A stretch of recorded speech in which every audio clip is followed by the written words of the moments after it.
Okay. A couple of months before my 50th birthday, that's kind of a common theme here tonight.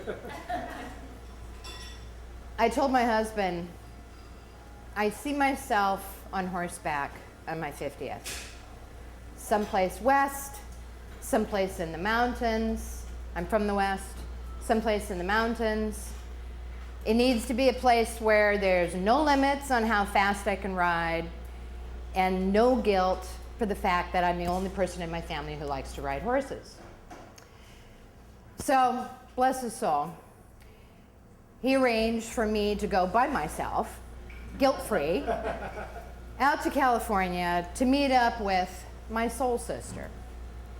So this is a story about how you can create an environment, if you're with the right person, where the most deliciously lucky and spectacular things just seem to roll into your orbit time after time after time. So we meet up in San Francisco, and we spend the first day there, first day, first night, prepping for the event, 4 days of riding, nonstop if we want to. So we're prepping, champagne loading, massage, therapeutic massage to loosen up, be ready.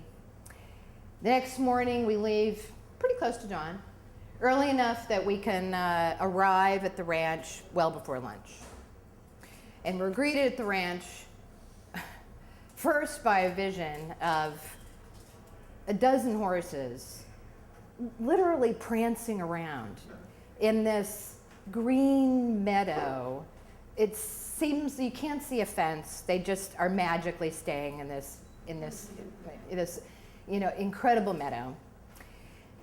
Well, we get into the ranch house and we are introduced to the host, and and he lets me know that my husband has conscripted him heavily to make sure that our every need and desire is met for the next 4 days. Very good. It's already good.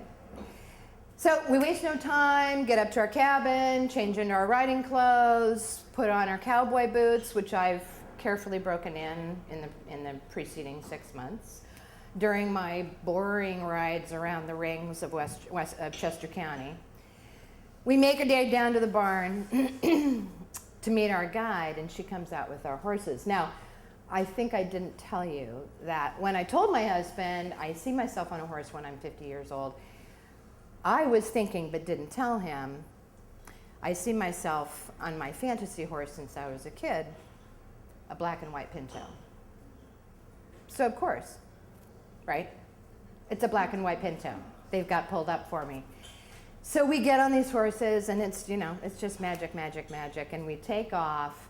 And our guide is saying, well, so tell me about your riding experience, and so I know where to take you. And we proceed to tell near truths about, frequent riders, long, lifetime experience, ride bareback, which I've done at least once. And she's now feeling really comfortable, and we're feeling really comfortable because we've been champagne loading. And we take off, and we had the most magnificent ride, which included galloping and racing up a mountain, neck and neck, me and my pinto winning, of course. But this isn't actually a story about a ride. It's actually about what happened after the ride. So we get back to the barn, get out of our saddles, walk arm in arm back to the cabin so that nobody will notice that we do have saddle legs. And, we change out again, wasting no time to have more great experience, back down to the ranch house, and we're greeted again by our host. And he says, ladies, how you doing? Incredible ride. And he said, well, listen, I got something for you, Barbara's husband, arranged for this next thing, and he pulls out a bottle of champagne. Did I mention that we were in the Napa, in the mountains outside of Napa? So we're good. And he says, you know, you should take this up to the gazebo at the top of the property. You can look out on this pond, and and you'll see the horses. We're letting them out. It's beautiful up there. You know, eventually you can see the sunset. We say, great. We head up to the gazebo with our champagne and glasses. Sit down. It's spectacular. And then he's coming up the road, and he says, hey, ladies, do either of you know how to shoot skeet? And we go. And I say, no. And my friend Mary says, of course. So he says, well, you want to do it? Yes. Yes, we definitely want to do it. So he brings, 10 minutes later, he shows up with the Jeep, loaded up with shotguns, and the skeet, and the launcher.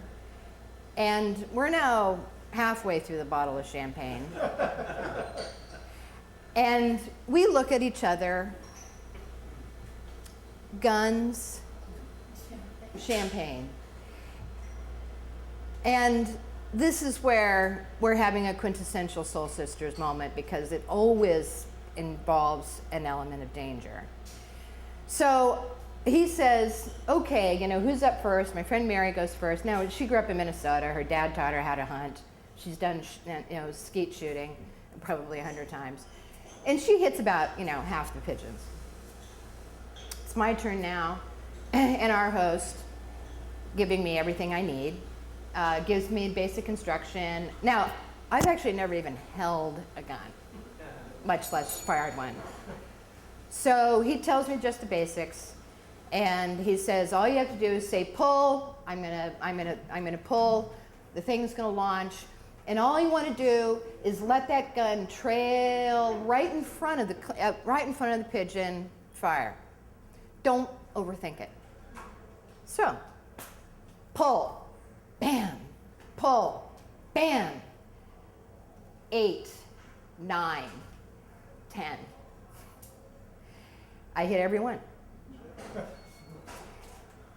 And Mike turns to me and he says, I'm going to have to excuse myself now. I got to go write an email to your husband. Dear Lewis, taught your wife how to hold a shotgun today. She hit her first 10 pigeons. I thought you ought to know.